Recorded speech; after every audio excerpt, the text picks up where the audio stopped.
ndị Igbo anyị agba ọzọ ka okwu maka akụkọ iri nke gbara n'elu n'ụbọchị nke taa. Nke iri, o nwere otu ahịa a na-akpọ Esuk Mba nke dị na Akpabuyo Local Government n'ime mba Cross River State. Mgbe ozi ruru anyị aka, o mere ka anyị mata na anya bụ ahịa bụ naanị ahịa nọ n'ime obodo anyị bụ Naijiria ma ọ bụkwa na mba ụwa niile bụ ebe anaghị eji ego were azụta ngwa nri ma ọ bụ ihe ọbụla ị chọrọ ịzụ na nya bụ ahịa. E mere ka anyị mata na ọ kabụrịsị mgbanwe nke a na-akpọ trade by barter n'asụsụ ndị Iti bụ ya bụ usoro azụmahịa a ka ji ere ihe ọbụla a na-ere na nya bụ Esuk Mba nke dị na mba Cross River State. Nke itoolu, dị ka ndị gọvanọ ise nọ n'ala Igbo jikọrọ aka ọnụ were hibe ndị ahụ na-alụ ọrụ nchekwa ndụ na akụnụba n'ala Igbo bụ ndị nke a na-akpọ Ebubeagụ. Ọ bụkwazi otu a ka ha bụ ndị jikọrọ aka ọnụ were hibe nya bụ Ebubeagụ jikwa atụ alo ịgbasa nya bụ ndị ọrụ nchekwa ndụ na akụnụba dị n'aka bụ nke a kpọrọ Ebubeagụ. Iwe ha bụ na ihe a tụwara anya n'aka wee hibe nya bụ Ebubeagụ abụkwazighị nke ha na-ahụ.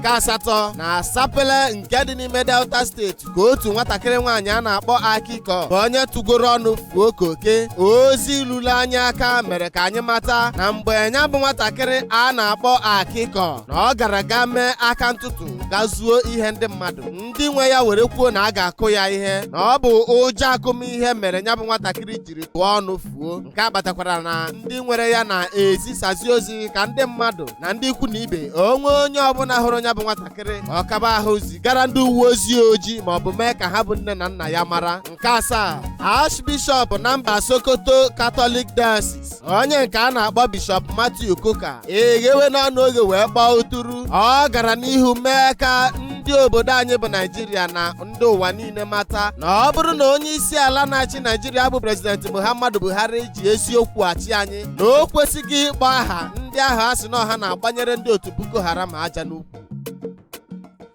Nke isii, onye isi ndị amị bụ Lieutenant General Faruk Yahaya awụchala na Etiti Division nke dị na mba Enugu steeti maka ibido Operation Golden Dawn ịfụ na ekpochapụrụ ndị oji egbe ezu, ndị ntọrọ mmadụ ya nakwazi ndị otu nzuzo na-agbagburịta onwe ha na anya bụ Enugu steeti. Nke ise, eliela Superintendent Kazim Abonde bụ onye nke egburu na Ajao Estate nke dị n'ime Lagos steeti mgbe ndị na-anya ọgbatumtum na ndị uwe ojii lụrụ ọgụ na anya bụ mpaghara Lagos steeti.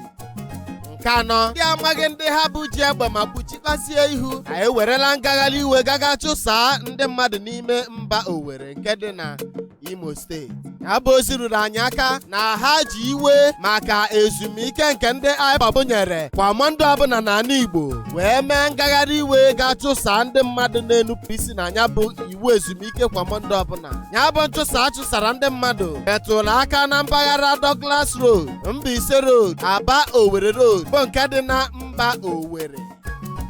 Nke atọ, ndị agha Boko Haram agaala na Shiroro Local Government nke dị na Niger State wee kpọkuo ndị mmadụ nọ na ya bụ obodo kweekwa ha nkwa inye ha ego ma bunyekwazie ha egbe nke ha ga-eji wee nụso gọọmenti etiti nakwa gọọmenti steeti ahụ ọgụ. Ha gara n'ihu gwa ndị ha kpọrọ ya bụ oku na ha ekwesịghị na-esonye ihe ọbụla gbasara gọọmenti Naijiria ma ọ bụ gọọmenti nke na-achị ya bụ mba Niger State.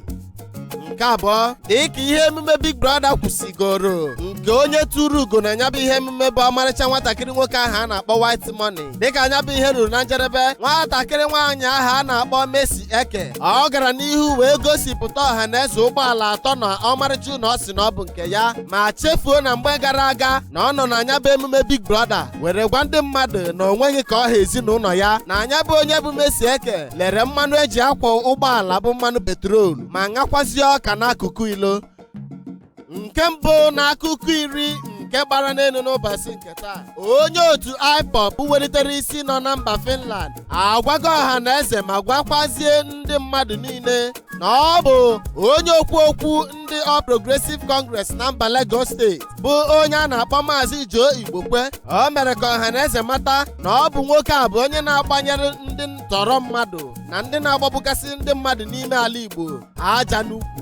Ọ gara n'ihu mee ka anyị mata na ogbugbu niile a gburu ndị mmadụ ma ndị nke a tọrọ ma ohi ezuru na Anambra steeti ma Imo ndị ọzọ.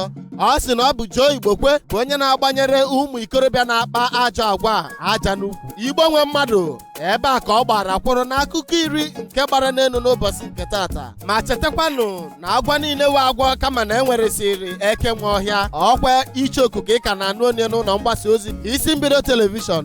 Ga emesịanụ.